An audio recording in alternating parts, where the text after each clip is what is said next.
Olá, povo de Deus. Hoje é 20 de janeiro. Hoje é dia de São Sebastião. O texto de hoje está em Marcos capítulo 2, versículos 18 a 22. Naquele tempo, os discípulos de João Batista e os fariseus estavam jejuando. Então vieram dizer a Jesus: por que os discípulos de João e os discípulos dos fariseus jejuam e os teus discípulos não jejuam? Jesus respondeu: os convidados de um casamento poderiam, por acaso, fazer jejum enquanto o noivo está com eles? Enquanto o noivo está com eles, os convidados não podem jejuar. Mas vai chegar o tempo em que o noivo será tirado do meio deles. Aí então eles vão jejuar. Ninguém põe um remendo de pano novo numa roupa velha, porque o remendo novo repuxa o pano velho e o rasgão fica maior ainda. Ninguém põe vinho novo em odres velhos, porque o vinho novo arrebenta os odres velhos, e o vinho e os odres se perdem. Por isso, vinho novo em odres novos. O texto de hoje aqui nos mostra esse mesmo tema ali do casamento, do festim celestial, das núpcias. Nos fala aqui do noivo, de vinho, nos fala dessa imagem, dessa linguagem matrimonial, para nos falar também do Messias, do banquete messiânico, né? E o Cristo, obviamente, como esse grande noivo da humanidade. E aqui o tema do jejum. Os discípulos de João, os fariseus jejuavam, e que os de Jesus não praticam o jejum. E aqui Jesus vai tentar explicar que o jejum tem a sua função pedagógica. Ele lembra a austeridade, o autodomínio, a penitência, a liberdade interior, o cuidado de si, uma forma também de temor a Deus, uma forma do ser humano manter o autodomínio diante dos impulsos, diante dos instintos, ou seja, não submeter-se àquilo que impulsivamente nos é sugerido, enfim. Então o jejum ele tem um sentido humano e consequentemente espiritual, né? Um mistério também que envolve a sua prática. De modo que a pessoa que jejum, ela tem aqui um caminho pedagógico para conservar o seu equilíbrio, a sua moderação, uma vida sóbria, austera, uma vida simples, uma vida de controle, de equilíbrio, com a força da fé.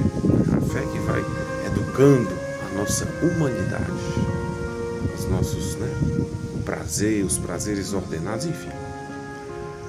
Então, os discípulos de Jesus, eles entendem que o jejum agora não tem mais o mesmo sentido, porque o noivo, o mestre, ele já chegou. A alegria é plena. O jejum também ele ganha um sentido penitencial, de expectativa, de espera, um clamor diante de uma causa, né? Muita gente hoje perdeu um pouco essa prática do jejum. Alguns fazem questão de deixar isso muito claro também, que praticam o jejum. Outros fazem de maneira mais discreta. É bom sim compartilhar, socializar, falar para os outros da eficácia do sentido do jejum, como ele é vantajoso, como ele é rico para a nossa experiência de fé, mas com cuidado para não cair na vaidade espiritual, né? No exibicionismo, como se os que praticassem o jejum fossem mais santos, mais puros, mais fiéis do que os que não o fazem, né? Então o jejum ele tem um sentido sim pedagógico, mas se ele cai numa mera vaidade espiritual, ele fica distorcido. Ele promove muito mais a pessoa do que o autodomínio. E o autodomínio é para que o Senhor ele nos abrace em seu amor, não para que, né? Não é uma promoção pessoal, não é uma virtude meramente humana, porque senão promove somente a nossa imagem. E o sentido do jejum não é a nossa imagem, mas é uma adesão de todo o nosso ser a Deus, viver de maneira educada, respeitosa com Deus e com nós mesmos. Então, o jejum aqui agora, ele se torna necessário depois de Jesus, depois da sua ressurreição, no tempo da igreja, nos nossos tempos hoje, no tempo do Mestre, não porque o noivo já estava.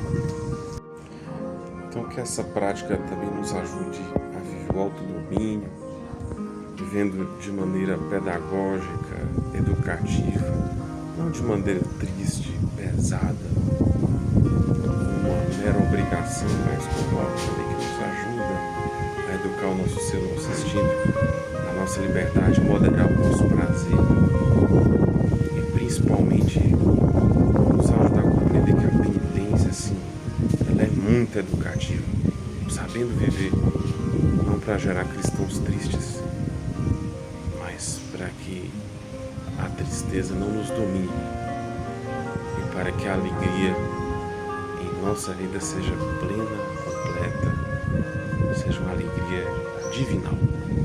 Se você gostou, escreve nos comentários, curta, deixa aí o seu like, o seu joinha, compartilhe com sua família, seus amigos, seus irmãos de fé e tenha um dia cheio do amor de Deus.